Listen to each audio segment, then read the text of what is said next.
Hello and welcome to Feedstuffs 365 and National Hog Farmer. I'm Ann Hess. Improving pig survivability is an ongoing project encompassing research, education, and extension efforts with the goal of reducing overall mortality in the U.S. commercial swine industry. Funded by the National Pork Board and the Foundation for Food and Agricultural Research, research efforts seek to identify factors contributing to swine mortality in commercial production and to develop strategies to reduce mortality and maximize pig survivability.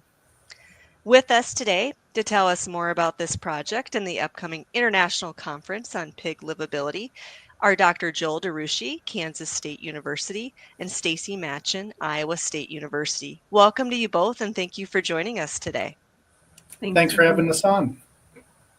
For those in our audience, we thank you for tuning in. If you have any questions for our guests, be sure to post those there in the chat, or if you're tuning in via social media, you can post those there in the comments.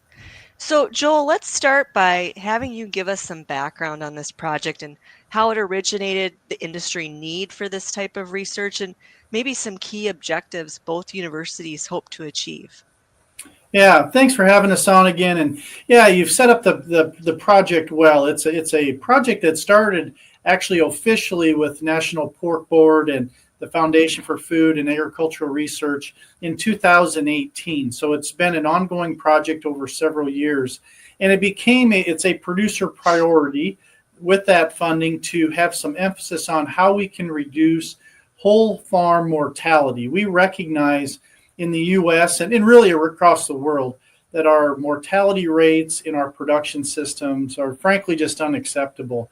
It's often referenced about a third of the total pigs that we have in production never make it to market.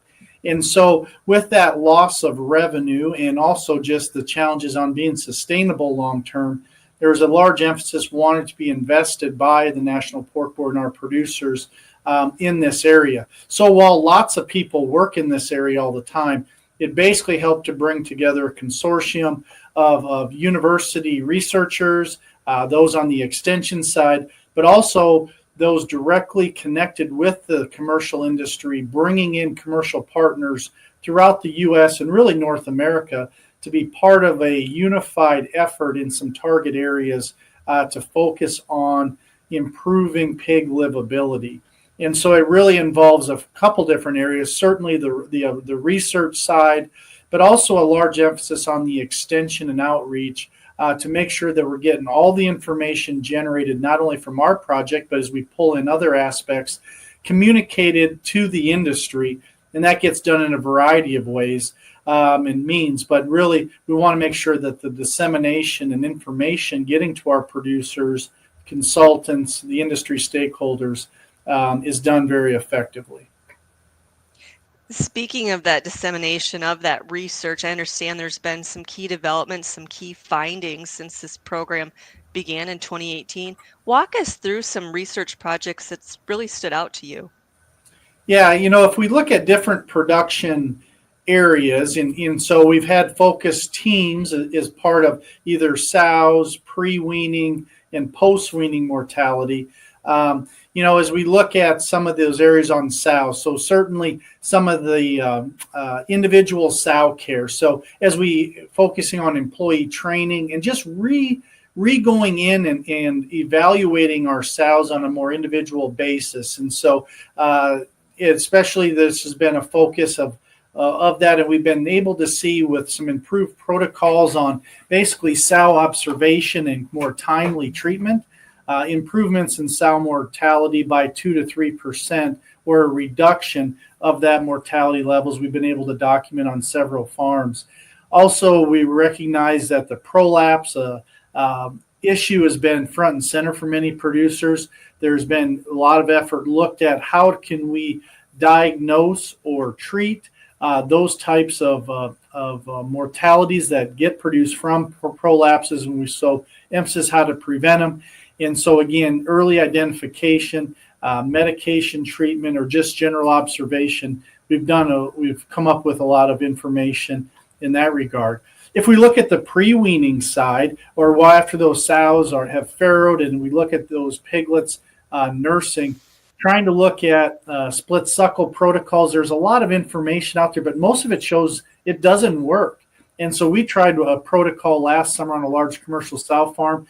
And once again, we were not able to improve livability. And so I think one of the things that we want to emphasize too in this, it's not only finding what does work, it's finding maybe some routine practices that we're doing that maybe aren't moving the needle, and we're spending all these time and resource efforts. So along with the successes that maybe just talked about, finding some things that don't work, that are routine, and getting that information out. So either we need to try and do improved protocols, or we just need to stop doing the same thing and focus our time and effort on other areas. But some other efforts in terms of mat feeding, increased time and effort on the wean pig after they're out of the nursery. We have come up with some really nice data on that to show improvements in pig livability. And then as we look at correlation, so we know the health side is a massive and major driver of our pig livability from the sows all the way to market.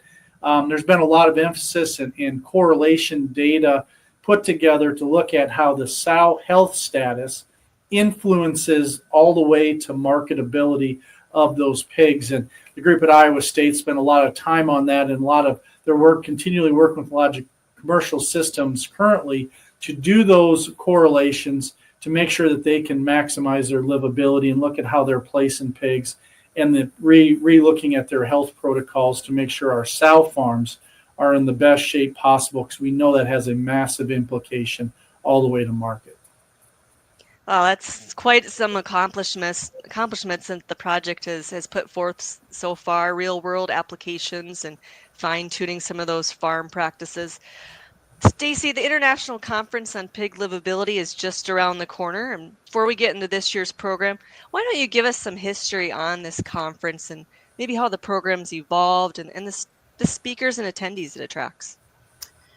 Yeah, so the first conference was held in 2021 in Omaha, and we had approximately 450 attendees that represented about 170 to 180 different companies. The program itself, I think for the first conference was pretty focused on research updates, what issues are people having across the industry, where are we with, livability. And I think this conference has evolved a little bit to really focus on some knowledge gain and knowledge sharing of best management practices, as well as some key research updates.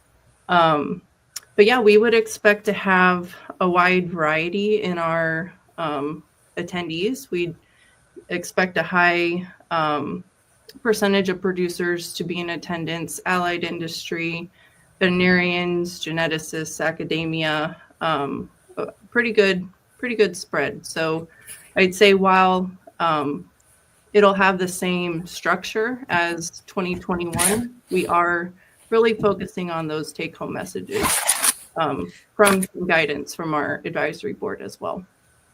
So let's jump into the November conference. Tell us a little more about the event, the caliber of speakers and sessions, and any new education or networking events we should be aware of. Yeah, so I would say we have a high caliber of speakers. Our advisory board, did help guide us with who and what we should have on the program, but our PIs on the grant really sat down and thought who is an industry leader and who is willing to share knowledge with others on what they're doing to improve livability. So we have some sessions built out that multiple companies are sharing what they're doing and what's worked and what hasn't worked for their production system. So that's pretty cool. I think that we have so many people in the industry willing to share what they're doing with others to, like Joel said, reduce that 1/3 that we typically see in loss. As far as events, we will have a reception after day one again. So as that day wraps up, we have a reception sponsored by Topigs Norsvin for all attendees to hopefully have another successful bacon bar and just spend some time, talking about what we heard throughout the day and, gear up for another strong day. Well, Bacon Bar, I think you sold me there. Joel, back to the research side. I know there's going to be a brief session previewing some of this work at the Layman Conference coming up here in September, but what are some of the key sessions industry members will want to tune into at this year's International Conference on Pig Livability? Yeah, the Lehman session will kind of be a preview of some of the information. But as we look at, the conference more specifically, we're very fortunate, as Stacy's talked about, to have a lot of industry leaders. And so our goal with this is to bring together many of our different production systems to talk about what they are doing and what they have found. And, from Dr. Clayton Johnson's from the Carthage system, is going to be one of our leaders or lead-off speakers, and really talking about how to maximize livability and the economics around that. Each thing that we need to do has an investment in dollars, resources, or labor. And as we look at that balance, how do we put that balance in place to improve our livability? We talk about the sow farm health. That's going to be a major component of day one as well. And really one of the unique things about this conference is being able to get, even if they're different competitors, get them in the same session. And a good example of that, we have a session focused on routine and novel strategies for piglet and pig survivability. And that's really focused on our genetic companies. So a speaker from DNA, one from Torpigs Norsvin, and PIC are all going to talk back to back about what their particular companies are doing to really help complement the industry with being a very large genetic base. We got speakers from Dykheist Farms, JBS Live Pork, Seaboard, and just a number of other production systems that are going to share their experiences about what has worked and what hasn't worked. And again, we have day one we're all together in the larger sessions. But day two, we spend individual time in individual production system areas. So those that are coming that may focus more on sows will have that morning to spend more time on that. Or if they're wean to finish, more time specifically sitting in those sessions. And also what's really unique and what worked really good the first conference was basically allowing almost an hour of open discussion time within each of those production breakouts, where people could just talk about their experiences. So along with having a great set of speakers, we want to make sure we have enough time for other and all attendees to express their concerns, their opportunities. And really from this, what we've seen is a lot of idea generation for future research, not only in the academic side, but as companies put together their research programs, their internship programs, what are things that they should look at that they've learned at this event, or they might have picked up a nugget of information during this open session in particular that they maybe want to refine and test if somebody else had some success in a particular area. And so we really find a lot of value in that open sharing of all the participants, and they'll have that opportunity. So a lot of data, a lot of interaction among the industry. From these trials, these projects, you've seen some ROI. What does these findings mean for the producer's bottom line, and why should producers consider attending the event this year? Yeah, really, and I think the one big thing is focused on one area. So again, there's a lot of great conferences that get put on, and we have different topics. This conference is solely focused on one area, and that's pig livability. And so for a day and a half, there's going to be a focus on that. And I think when we are able to focus, we're able to then take home those things that we need to know in this area back to our individual systems. And so as we look at return on investment of a lot of these, that's where individual producers need to do that themselves. Every production system is going to be a different cost structure.